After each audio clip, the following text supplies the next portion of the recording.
Además, también quiero darle las gracias a cada uno de mis ministros que están presentes, darle las gracias a diputados y a senadores que están aquí, digamos, festejando la fiesta de la libertad.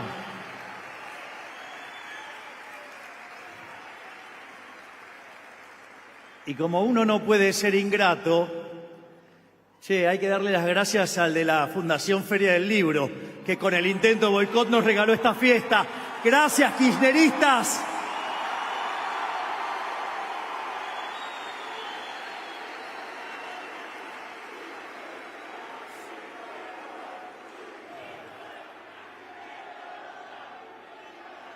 Parece que ibas a necesitar más de 10 salas José Hernández para recibir esto.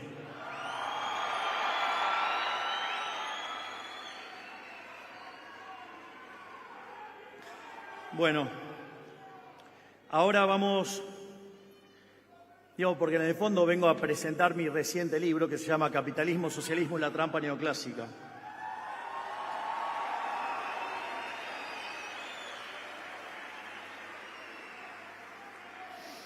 Y en realidad el subtítulo es De la teoría económica a la acción política. Por lo tanto, el libro está estructurado en 3 bloques. Un primer bloque es la introducción. En la introducción, básicamente, lo que nosotros hacemos es presentar los discursos más emblemáticos que hemos dado desde que estamos aquí en política.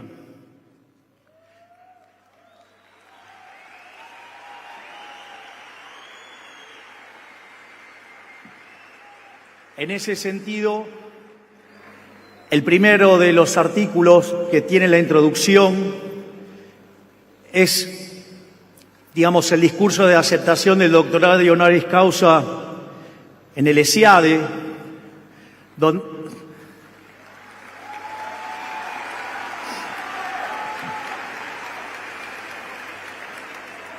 que es un artículo donde básicamente hago un recorrido de cómo fui mutando mi pensamiento a lo largo de los años, desde ser lo que se llama un post-keynesiano, un keynesiano marxista, hasta convertirme orgullosamente en un discípulo de la escuela austríaca, liberal, libertario, anarcocapitalista.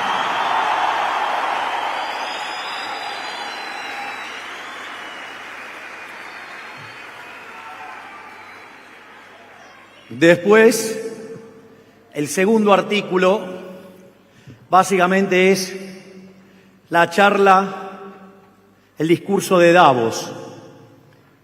El día que le dijimos al mundo, Argentina está presente y viene a levantar las ideas de la libertad como nadie en el mundo.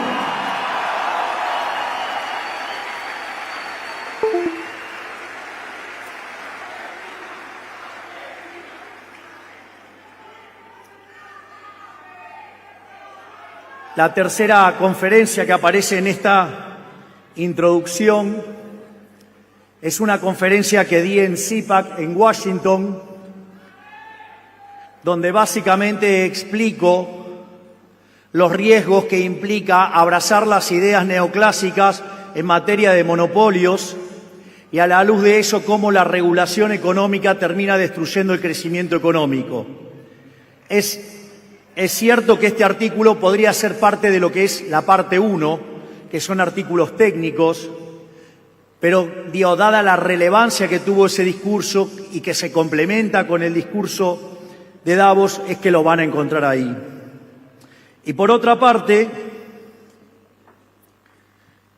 el cierre de esta sección es básicamente el discurso de apertura de la Asamblea Legislativa. Es decir, ese famoso discurso donde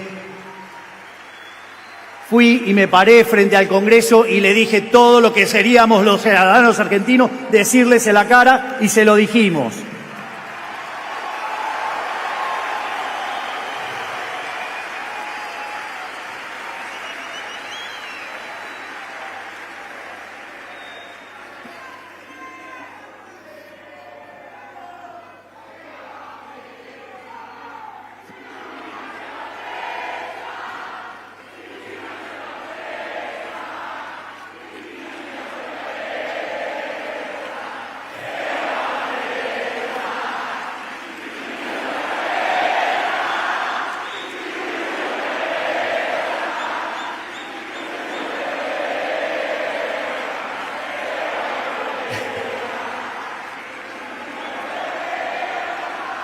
Les puedo asegurar que los acompañaría cantando, pero violaría la independencia de los poderes.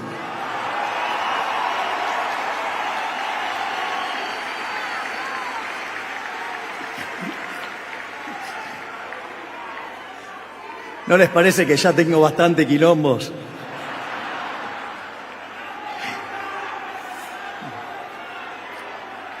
Bien.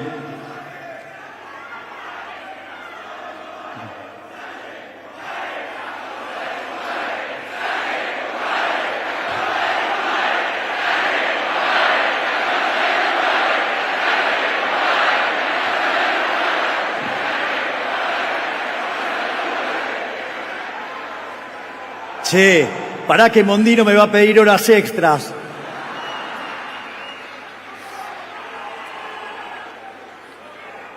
Bien, en lo que se llama la parte 1 del libro está propiamente lo que tiene que ver con la estructura de esta idea de capitalismo, socialismo y democracia. Y ahí ustedes van a encontrar 5 artículos. Hay uno donde se plantea el problema desde la perspectiva de la historia del pensamiento económico y es donde yo trato de rastrear el problema dentro de la teoría económica, que después lo voy a explicar. Aparecen todos estos problemas con la teoría neoclásica. Hay un segundo artículo que plantea la misma problemática, pero desde mi campo de especialización, que es el crecimiento económico, y que básicamente ese artículo después va a quedar ligado cuando vamos a la parte del modelo macroeconómico de la parte 2. Por otra parte, el tercer artículo es el artículo, si ustedes quieren, donde queda mayormente concentrada. Es un artículo que está en inglés, es un artículo publicado en el Palgrave de Economía Austríacas, donde convocaron a los austríacos más importantes del mundo.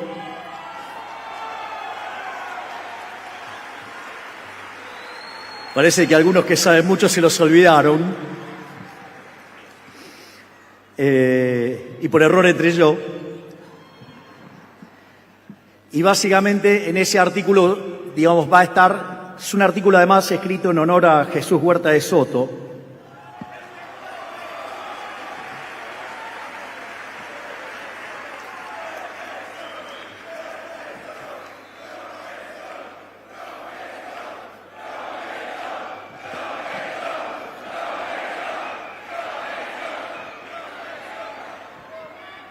Y después van a encontrar una aplicación a los impuestos y esa parte cierra con una aplicación, digamos, a la batalla cultural y al diseño de políticas y cómo enfrentar y darle pelea de frente al socialismo del siglo XXI y la estrategia que fueron construyendo en base a Gramsci con la lógica del Grupo, digamos, de lo que se llamaba el Foro de San Pablo y ahora Grupo Puebla. Es decir, esos enemigos que de repente, digamos, tratan de voltear a este gobierno porque quieren que siga el socialismo y la miseria.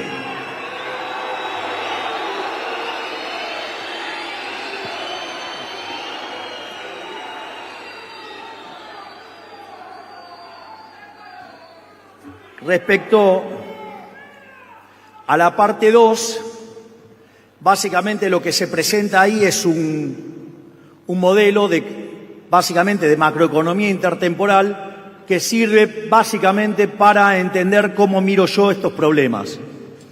Donde además lo que van a encontrar es que toda la macroeconomía moderna está escrita en términos de crecimiento económico. Básicamente, desde mi punto de vista, en el nivel intermedio, porque en el nivel avanzado el mejor libro es el del doctor Federico Sturzenegger, que está aquí presente.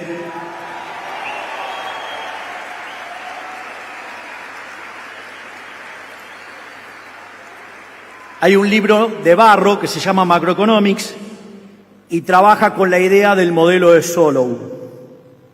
En ese sentido, yo replico el tipo de ejercicio. Después planteo los problemas que tiene el Solow y aparece, digamos, el primer parche, digamos, para un problema que se llama eficiencia dinámica, que es, el primer parche es la regla de Phelps, pero es solamente un problema. Ese modelo después se mejora y se pone en términos de matemática concretamente intertemporal, con optimización intertemporal, que es una digamos, es una mejora sobre el modelo de Ramsey de 1928, que se hace a mediados de la década de 60 por dos economistas, uno que se llamaba Cass y otro que se llamaba Koopmans. Sin embargo, a pesar de eso, no le encontraban la vuelta para explicar el crecimiento económico. Es más, cuando esos modelos fueron testeados en la vida real, solamente explicaban el 15% y el resto se llamaba residuo de Solow. Es decir, el modelo no explicaba nada, todo quedaba fuera del modelo. En ese sentido, digamos, se hicieron un par de parches, que digamos que yo los explicito también cómo se arregla, que es básicamente la incorporación del capital humano o la incorporación del progreso tecnológico. Y de esa manera, ustedes pueden explicar el crecimiento económico. Sin embargo, el problema es que todos esos elementos están dados de manera exógena, es decir, está todo a dedo. Y las dinámicas están descritas a dedo. Por lo tanto, es un parche con el cual los economistas convivimos, pero tenemos que saber que es un parche. Pero les voy a contar algo, porque mi próximo libro, que lo voy a escribir con el doctor Demian Reidel, que está por acá, el genio ese que está ahí, encontramos la solución. Así que ya le estoy avisando que el que viene atrás tiene la solución. Y después, ustedes lo que hacen es, el pensamiento económico evoluciona hacia los modelos de ciclos reales y después agotó un conjunto de supuestos para que se vuelva a parecer al Solow y quede manejable para el gran público. Pero a diferencia del modelo de Barro, que baja por el mercado de trabajo, en este caso nosotros bajamos por el mercado de capital. Al bajar por el mercado de capital no solo derivamos la demanda de trabajo, sino que además, como el capital es lo que en las empresas se llama activo, del otro lado nos queda la deuda y el equity, o sea, el financiamiento de las empresas.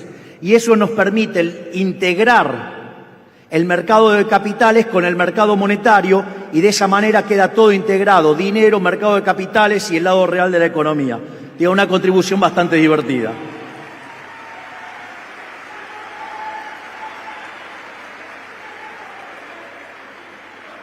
Y naturalmente, digamos, esto termina con la extensión a una economía abierta.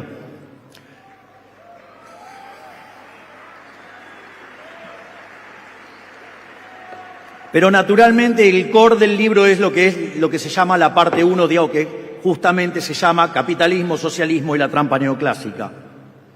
Entonces lo primero que hay que pensar es, bueno, es gracioso porque algunos me dicen, che, laburás 16 horas por día, digo, ¿cuándo escribís? Bueno, ¿cuándo lees? Bueno, hago lo que puedo.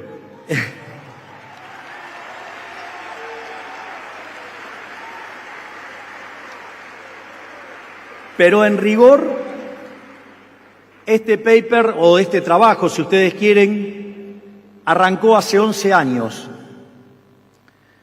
Yo, básicamente, se supone que es mi especialización, crecimiento económico con y sin dinero, y me encontré con un problema que nos encontramos regularmente los economistas cuando miramos los problemas de crecimiento, que se llama el palo de hockey. Hay un economista que en paz descanse que se llamaba Angus Maddison y lo que hizo fue estimar el PBI per cápita de los distintos países del mundo a lo largo de la historia. Digamos, en general podrían ir hasta antes del año 0 de la era cristiana, pero digamos no tienen diferencia. Entonces, en general, ustedes se van a encontrar con una serie desde el año 0 de la era cristiana hasta el año 2000, y obviamente que tiene actualizaciones eso. Y lo interesante es que cuando ustedes miran el PBI per cápita durante los 1800 años de esa serie, el PBI per cápita está prácticamente constante.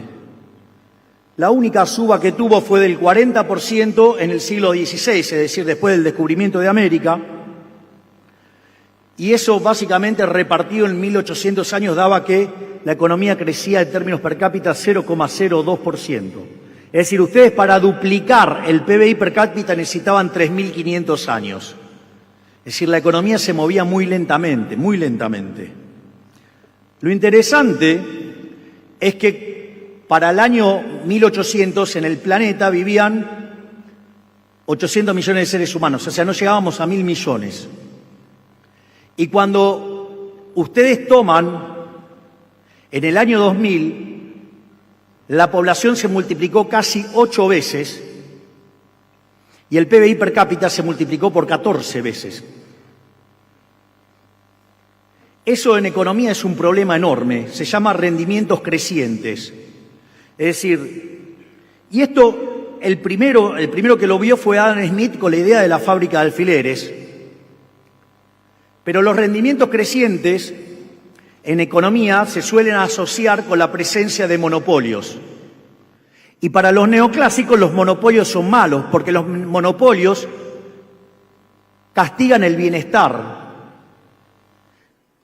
Y la pregunta es, si en el año 1800 el 95% de la población del planeta Tierra se encontraba por debajo de la línea de pobreza extrema, y en el año 2000 ese número era menos del 10%, habiéndose multiplicado por 8 veces la población y teniendo los niveles de vida como nunca tuvimos en la historia de la humanidad. ¿Me pueden explicar en qué cabeza cabe que entonces las estructuras concentradas sean malas? Era obvio que ahí había un problema y de eso se trata esto.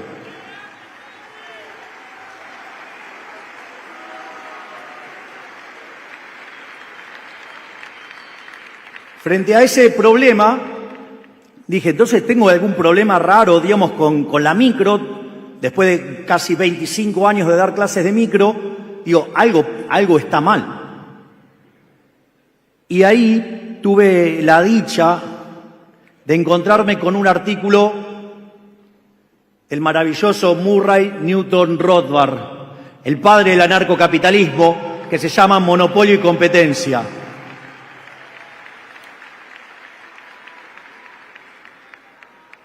Lo primero es que es un artículo que ustedes lo pueden encontrar en español y la traducción está hecha por Alberto Venegas Lynch, padre, es decir, el padre del prócer y el abuelo de Berti.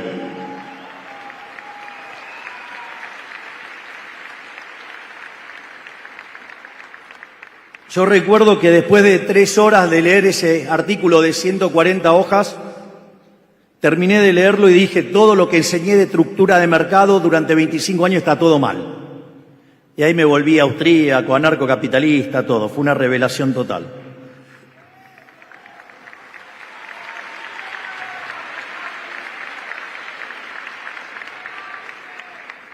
Porque básicamente el problema del monopolio, ustedes tienen primero lo que llamaba Hazlitt la diferencia entre el buen y el mal economista, digo, en el libro de la economía en una lección, que es la diferencia, es que mientras que el mal economista solamente mira un solo sector, un solo periodo, el buen economista mira el equilibrio general, es decir, no solo mira a un sector, sino que mira todos los otros sectores y no solo considera los efectos de corto plazo, sino también los de largo plazo.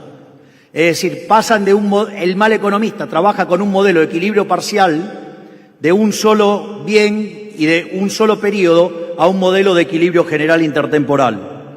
Entonces, por ejemplo, una determinada marca de autos puede tener el monopolio sobre ese auto, pero compite también con los otros y hay sustitución y ustedes pueden competir uno con otro. Pero ahora lo voy a hacer más violento. Supongamos que tenemos el caso de una empresa que produce celulares y compite con otras 9. Entonces ustedes tienen ahí 10 empresas compitiendo. Y ahora aparece una empresa que logra hacer un celular de muchísimas mejores prestaciones y a un costo muchísimo más bajo, o sea, un bien de mejor calidad, un mejor precio. ¿Qué cree que va a pasar con las 9 restantes?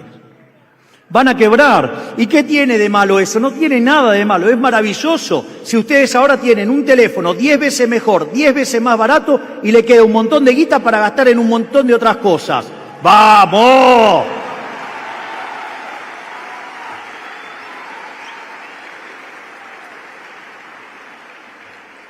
Claro, pero ahí le vamos a decir algo incómodo a los políticos.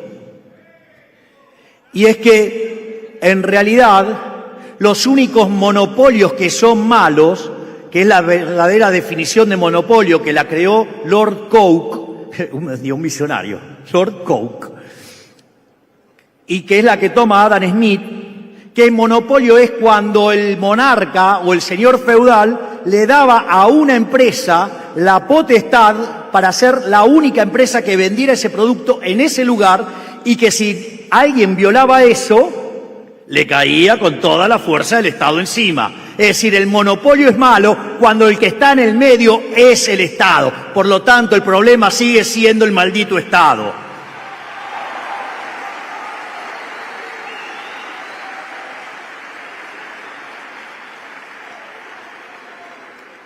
Por lo tanto, la inspiración arrancó en ese momento y era entonces encontrar dónde estaba el problema en el instrumental neoclásico.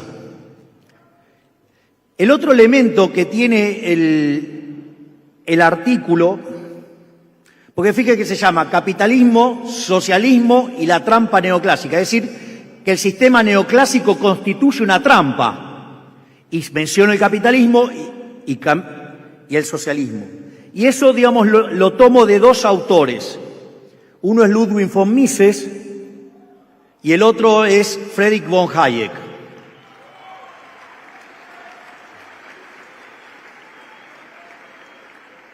Si ustedes revisan la obra de Mises, Mises les va a decir con claridad meridiana que no hay más que dos sistemas.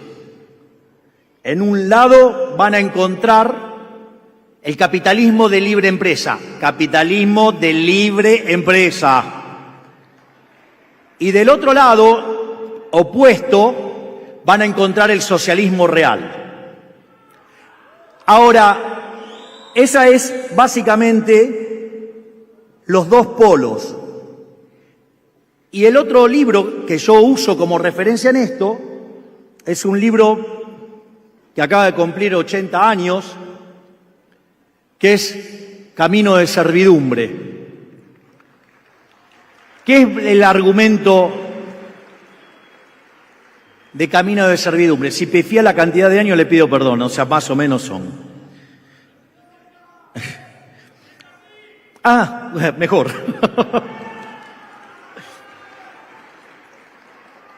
En ese sentido, ¿qué era lo que señalaba Hayek?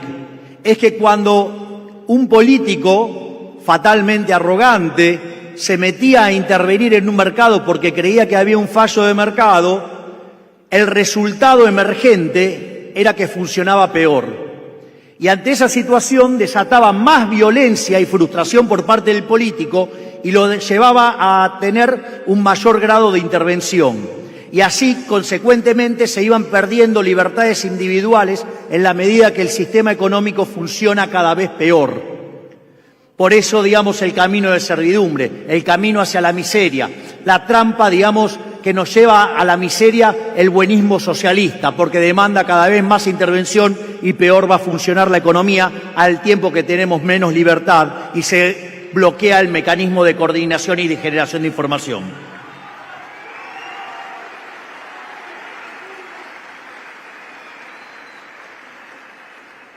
De hecho, Milton Friedman esto lo había puesto en otros términos y con esa genialidad que tenía Milton Friedman para este tipo de cosas dice, a menudo la solución del Estado a un fallo de mercado es una solución muchísimo peor. Vaya que tenemos un buen ejemplo con Argentina.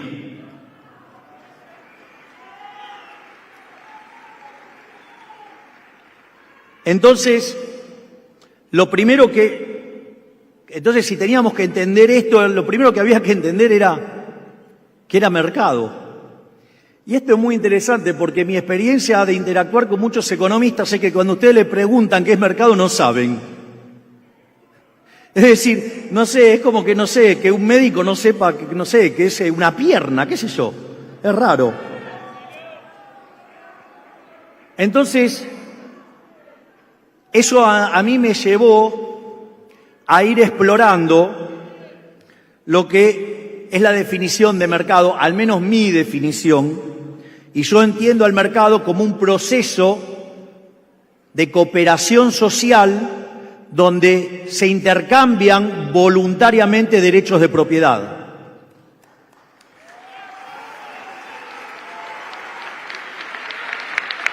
Ahora, el punto es que si entonces hay propiedad privada, consecuentemente no hay Estado, eso tiene un sentido, porque ¿qué es lo que hace el sistema de precios? El sistema de precios es un mecanismo de transmisión de señal, de coordinación y de ajuste. Es decir, cuando ustedes hacen una transacción, queda registrado un precio, ese precio se transforma en una señal que coordina a los agentes, algunos serán compradores, otros serán vendedores, van a empezar a interactuar y en la medida que oferta y demanda difieran, se van modificando los precios hasta que encuentre el equilibrio.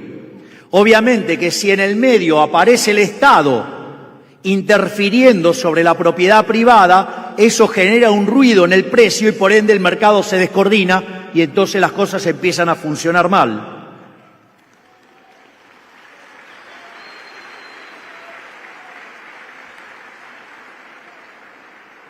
Entonces, eso también, digamos,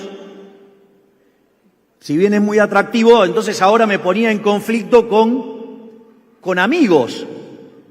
Digo, porque me ponía en conflicto con los de Chicago, que también son liberales, pero son liberales neoclásicos. Son liberales, déjense de boludear, dale.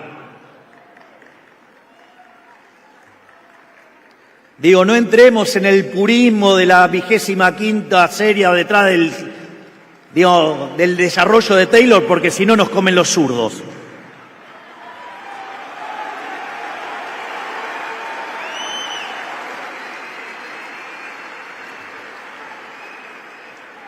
Si no, podemos volver a esos que hacían reuniones y que un ascensor le quedaba grande.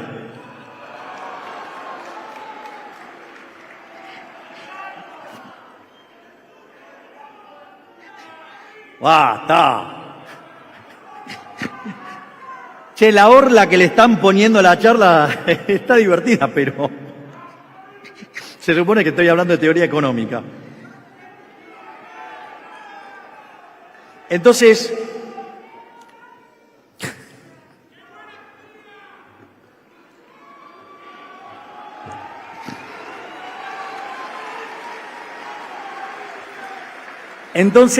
¿qué es lo que sucede?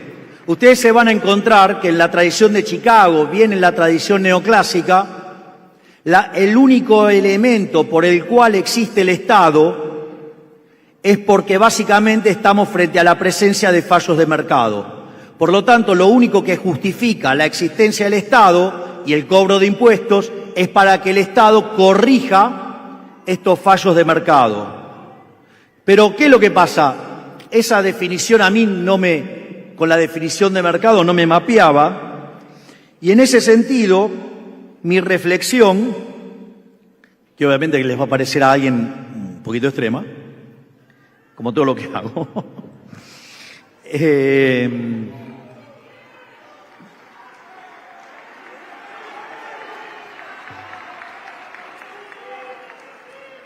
en ese contexto, una de las cosas que yo digo es, los fallos de mercado no existen. Si ustedes consideran que hay un fallo de mercado, lo primero que sugiero es que revisen que no está la intervención del Estado. Porque si está la intervención del Estado, el problema no es el mercado, el problema no es la gente, el problema son los políticos.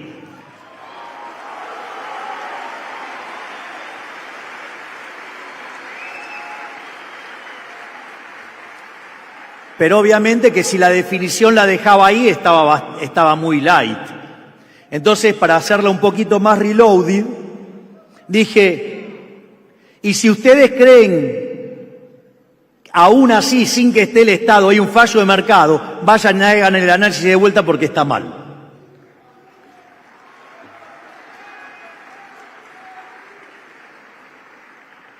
Y lo interesante es que el análisis neoclásico y los economistas, yo creo que definitivamente en algún momento, digamos, enfermamos y perdimos la brújula. ¿Qué es un modelo? Un modelo es una representación simplificada de la realidad. Ahora, si el modelo no mapea con la realidad, una cabeza normal, razonable, ¿qué hace? Tira el modelo y busca uno que mapee con la realidad. Bueno, los neoclásicos enloquecieron tanto que lo llaman fallo de mercado. Entonces, ahora hay que encontrar por qué los economistas hacen eso. Entonces, para poder encontrar dónde está el origen de todo eso, ¿qué me dice? Me fui a papá. No, a vos, a Adam Smith. Vos no. Vos y tu negocio, ¿qué haces?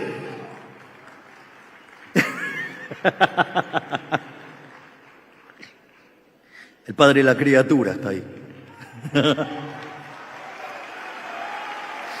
La mamá también.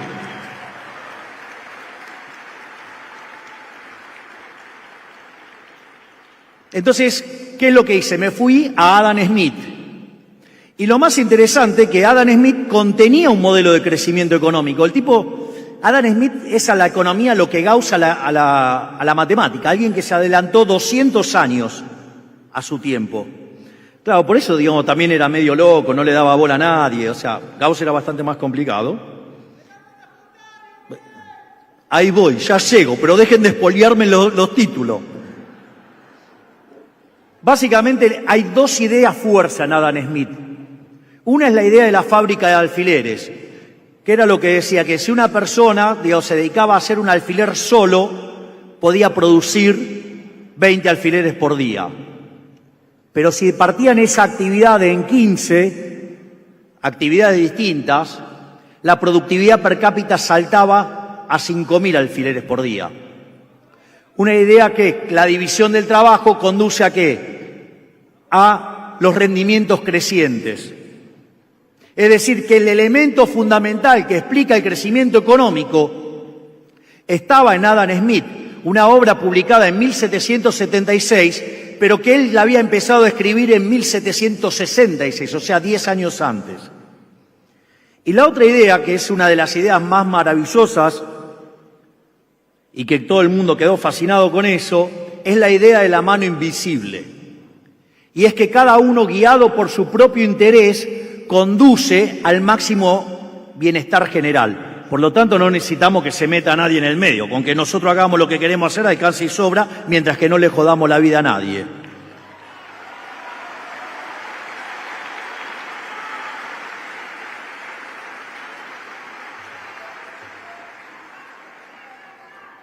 Entonces, ahí, digamos, como no podía faltar el aguafiesta y que arruinaba todo y que, digamos, consideraba a Adam Smith como un loco, o sea, el que la vio, lo trataron de loco, entonces inventó la idea de los rendimientos marginales decrecientes. Era una idea bastante simple, decía, bueno, la gente llega y ¿qué hace? Se asienta en el campo más productivo. Y cuando llega más gente, va yendo a campos que son cada vez menos productivos, y de esa manera aparecen los rendimientos marginales decrecientes. Básicamente, Malthus lo que quería explicar era una cosa verdaderamente aberrante que se llamaba la ley de hierro en los salarios, que decía que en la medida que el ingreso per cápita subía, la pasión de los sexos guiaba a la gente a tener más hijos, y como tenía más hijos y la productividad marginal era decreciente, había un momento donde eso encontraba un equilibrio. Y si la población se extendía más allá de ese lugar, entonces los salarios reales se destruían y la gente se moría de hambre. ¿Y cómo se le ocurrió a Malthus corregir esto? Con control de natalidad, cuyas versiones modernas son los aborteros.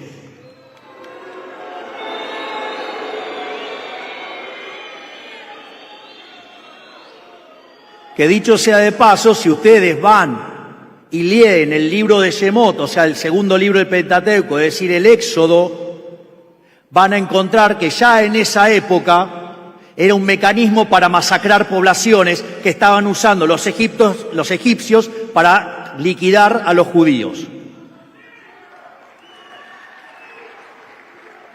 Y si quieren más acá en el tiempo, que es lo que está inspirando toda la agenda asesina de hoy, es el Club de Roma.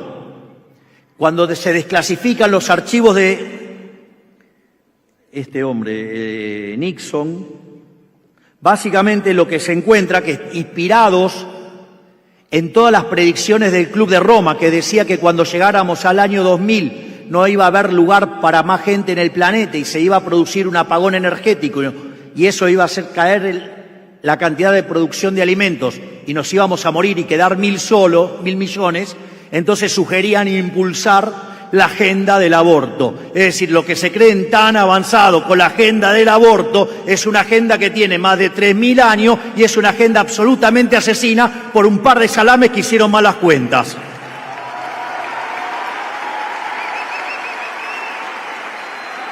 Pero el señor Milei es un negacionista de la ciencia.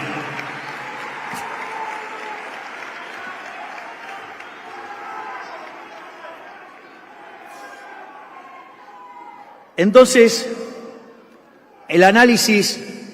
continuó el análisis económico. Obviamente que en los herederos de Malthus está David Ricardo, está John Stuart Mill, y después de John Stuart Mill aparecen dos siniestros como Rothbertus y Carlos Marx.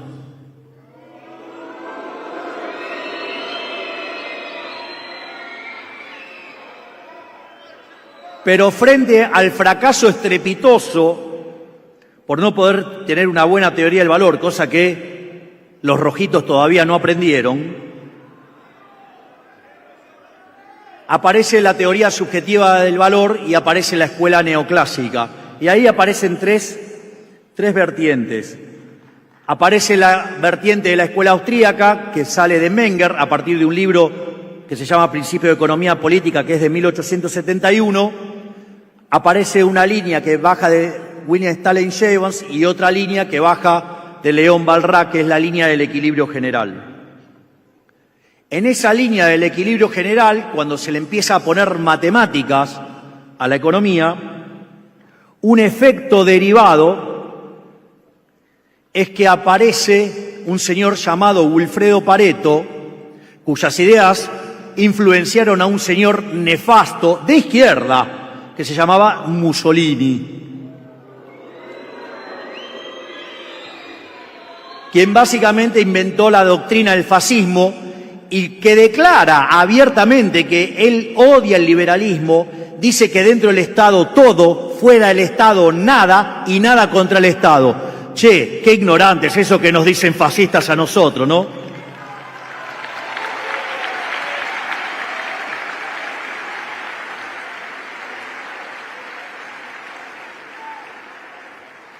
Y la idea del óptimo de Pareto era que si ustedes tenían una situación donde podían mejorar a alguien sin empeorar a nadie,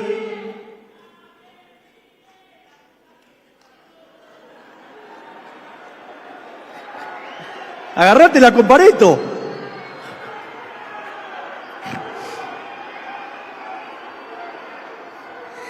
A ver, ¿podemos volver al óptimo de Pareto? Les aseguro que termino en un ratito y ya, digamos, viene el plato fuerte con Adorno y con Esper, pero termino 3 cosas y vamos.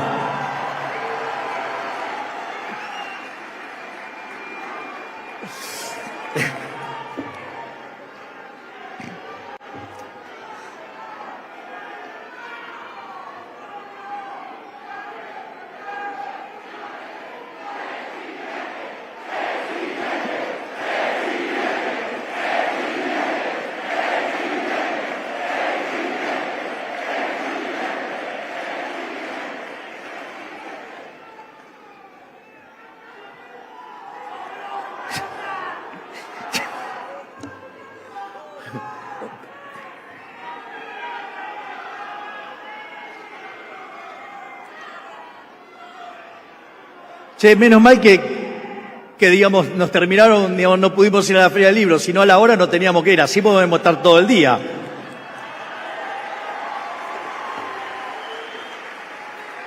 Vamos a la idea del óptimo de Pareto. La idea del óptimo de Pareto decía que si ustedes tenían una situación en la cual para mejorar a alguien tenían que empeorar a otro, entonces estaban en un óptimo. Si ustedes tenían una situación donde podían mejorar a alguien sin joderle la vida a nadie, ustedes podían hacer una mejora paretiana. O sea, no había un óptimo. Y si esa situación ustedes las van corrigiendo, cuando se agotan esas ganancias de bienestar, están en el óptimo de Pareto. O sea, la idea, digamos, para una economía estacionaria parecía bastante razonable. Ahora, ¿qué es lo que pasa? Tal como dijimos, ese mundo que hubo del año 0 al 1800 desapareció con la revolución industrial y la economía empezó a crecer y las mejoras en la calidad de vida se empezaron a notar. Y una de las cosas que se empezaron a dar cuenta los economistas es que había rendimientos crecientes, es decir, que ese mundo que había planteado Malthus para confrontar con Adam Smith no tenía sentido. Entonces aparecieron dos economistas, uno Alfred Marshall, el otro Alvin Young, que básicamente empezaron a explorar cómo explicar el crecimiento económico, es decir, cómo meter adentro de la teoría económica el problema de los rendimientos crecientes. Y en paralelo, entonces empezaron a trabajar economistas en los fundamentos microeconómicos para generar estructuras de competencia con monopolios. Entonces, ahí aparece el modelo de competencia monopolística de Chamberlain y, por otro lado, aparece la teoría del monopolio de Joan Robinson. Ahora, todo esto pasaba allá por la década del 20, del siglo pasado. Viene la Gran Depresión. La Gran Depresión implica un fuerte revés para la escuela austríaca. Y frente a ese revés, digamos que sufre la escuela austríaca, digo, por más que digamos había otras cosas para explicar este problema, aparece una de las cosas más oscuras en la historia de la humanidad junto al marxismo, que aparece ¿quién? Keynes, bien.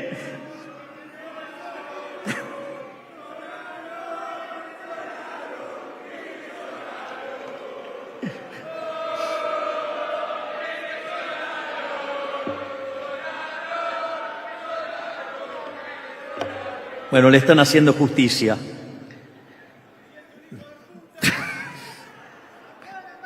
Bueno, entonces, eso, digamos, implicó reventar todo el análisis económico, implicó de hecho, implica en algún sentido, en términos de teoría del valor, volver a la teoría del valor-trabajo, implicó romper un montón de cosas, pero obviamente, como era un mecanismo siniestro e inconsistente, a partir de la década del 50 empieza a fallar y empieza a funcionar mal.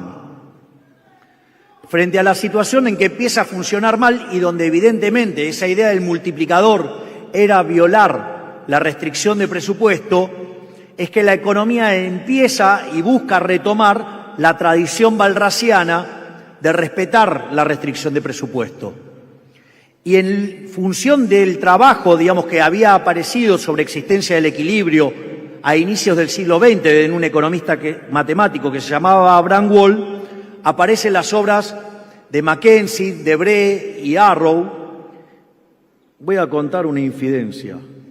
Ya la conté una vez, le digo, la voy a contar de vuelta. Miren, el modelo, cuando yo leí el modelo de Debré, el libro de Debré, se llama Teoría del Valor, les puedo asegurar que tiene una belleza matemática que es súper inspiradora.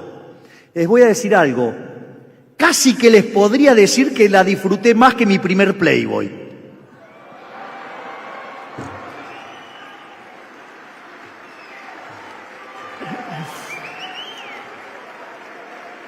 Es una licencia poética. Entonces, básicamente, ¿qué es lo que hacen esos modelos?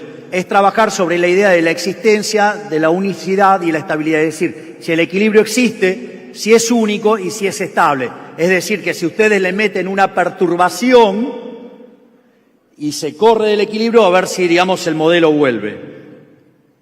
En ese sentido, ¿cuál es el punto? Que hasta ahí no hay problema, porque necesitan armar una construcción topológica para que se pueda aplicar un teorema de punto fijo, como el de Brouwer o como el de Kakutani, según trabajen con funciones o con correspondencias. El problema radica cuando, sin fijarse, qué era lo que había atrás de esa matemática, quieren meter la idea de la optimalidad. Y cuando van a meter la idea de la optimalidad, que estaba profundamente relacionada con la idea de la mano invisible, empiezan a exigirle a esas funciones que empiecen a generar valores máximos. Y eso hace para que si yo tengo funciones de demanda que salen de maximizar la utilidad, funciones de oferta que salen de maximizar los beneficios, por lo tanto, si esas funciones son continuas en un conjunto compacto, cerrado, acotado, ¿sí?, con esas características, si la función es continua, el equilibrio existe y es único. En ese caso, y además, si suponemos que los efectos directos superan los cruzados, además es estable. Ahora, para conseguir la propiedad de optimalidad necesito la maximización.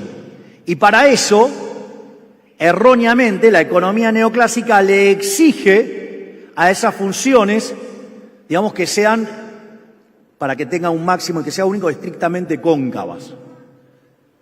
Y eso es falso, porque ustedes podrían tener una función creciente y cuando saturan en el límite tendrían el máximo. Es más, en ese caso, además, ese problema lo que implicaría quizás es un problema de índole empírica que tiene que ver con la naturaleza de que quedaría una sola empresa. Pero en realidad es que está mal diseñado el análisis. Y a partir de este mecanismo nefasto aparecen problemas, porque trabajar con los rendimientos constantes a escala no nos permite explicar el crecimiento económico. Y cuando esto que tenemos no convexidades, lo llamamos no falla de mercado, y entonces nos peleamos contra los monopolios, o nos peleamos contra los bienes públicos. ¿Cuántas veces, digamos, les dicen los políticos, no, porque esto es un bien público y lo debe proveer el Estado? Mire, el mejor ejemplo que se creó de bienes públicos lo inventó Samuelson, que eran los faros. Un bien público tiene dos características. Uno es el tema de la rivalidad, ¿no? Un bien que tiene rival es si lo consumo yo no lo puede consumir otro. Eso es rivalidad en consumo. Y otra es la no exclusión. Si me lo dan a mí no puedo excluir a otros. Por ejemplo, la luz. Yo estoy consumiendo esta luz. Y sin embargo no hay rivalidad en el consumo, la podrían consumir todos ustedes, no es un problema. Y además el que me está dando esa luz, me la da a mí y no los puede excluir a ustedes. O sea, el faro tiene esas características, es justamente la definición de bien público puro. Entonces apareció un abogado que no tenía la cabeza contaminada con todo el aparato neoclásico e iba a las reuniones que organizaba Milton Friedman en su casa en Chicago. Les digo que al pobre Ronald Coase le hacían un bullying de novela. Pobre Coase cobraba a lo loco, pero el tipo era un genio. Entonces, ¿qué hizo? Con que los faros, o sea, son bienes públicos. Entonces, ¿qué hizo? Revisó todos los faros del siglo XIX. Descubran ¿qué creen que descubrió? Eran todos privados. Vamos.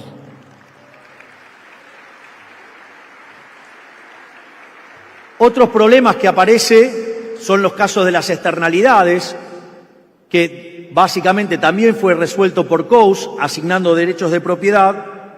Después están los problemas de información asimétrica. Y también el sector privado tiene sus propias soluciones para tratar los problemas del riesgo moral, de la selección adversa y crear su propio signaling. ¿O acaso no nos estamos haciendo una panzada con el principio de revelación?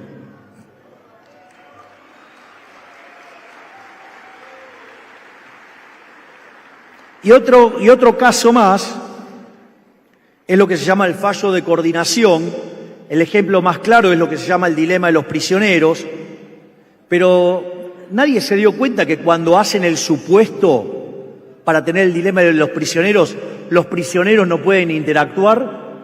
Es decir, que no es que no se puede encontrar la solución no se encuentra porque en el medio está ¿quién? El maldito Estado que no los deja interactuar. Por lo tanto, si levantan ese supuesto, nada de problema del dilema de los prisioneros. Por lo tanto, toda esta idea de los fallos de mercado, porque no mapea contra nuestro modelo ideal de Arrow-Debré, lo único que hace es favorecer la intervención del Estado. Y cada vez que interviene el Estado, genera un fallo adicional en el funcionamiento del mercado que hace que demande más intervención y que de esa manera nos terminan condenando al maldito socialismo, que es contra lo que tenemos que pelear de una vez por todas. Muchas gracias.